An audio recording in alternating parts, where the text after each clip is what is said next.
Parlons jardin avec Fermes et Jardins.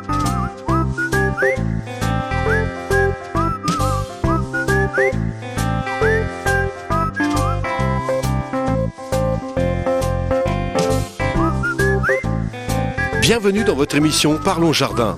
Lorsque la période où la pluie devient rare est arrivée, les plantes ont besoin d'un apport journalier en eau pour se développer et fructifier. C'est pourquoi aujourd'hui nous allons parler de la micro-irrigation. Pour un arrosage précis, efficace et économique, installez pour vos plantations en ligne ou isolées un système de goutte à goutte. Pour cette installation, il vous faudra un raccord, une centrale d'irrigation, avec ici une sortie en 19 que l'on changera par une tétine pour notre tuyau d'irrigation en 4-6. À partir du tuyau branché sur un robinet d'eau classique, nous allons connecter un raccord.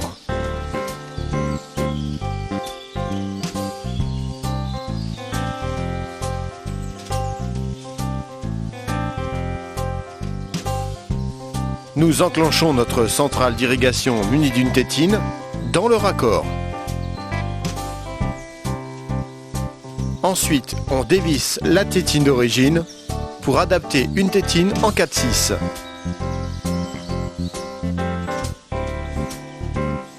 Cette centrale d'irrigation, qui va réduire la pression de l'eau et le débit, va venir se connecter sur ce tuyau en 4-6.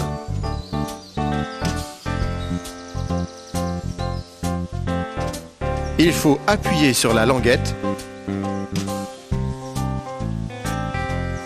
puis enfoncer le tuyau bien à fond.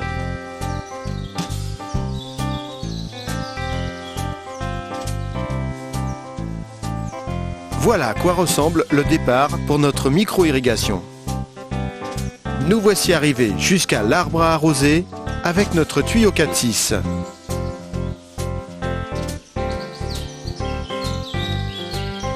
Il faudra tout d'abord un T pour faire la boucle autour de l'arbre. Puis nous utiliserons des goutteurs. Il existe également des micro-asperceurs. Nous utiliserons également des petits piquets pour maintenir notre installation bien en place. On coupe le tuyau au démarrage de notre boucle.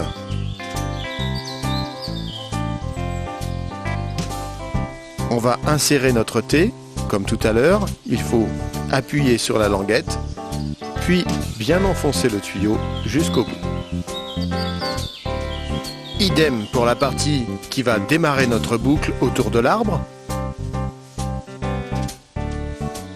Boucle que nous allons fixer avec des piquets et que nous allons couper tous les 40 à 50 cm pour y insérer des goutteurs.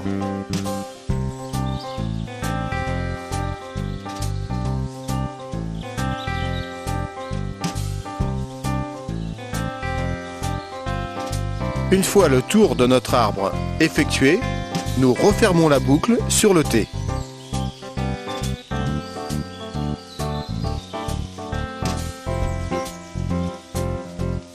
Voilà, notre système est prêt à fonctionner. Voici notre conseil de la semaine. Pour le montage des T, coudes ou gouteurs, utilisez le système Quick and Easy, très simple d'emploi. Parlons jardin avec Fermes et Jardins.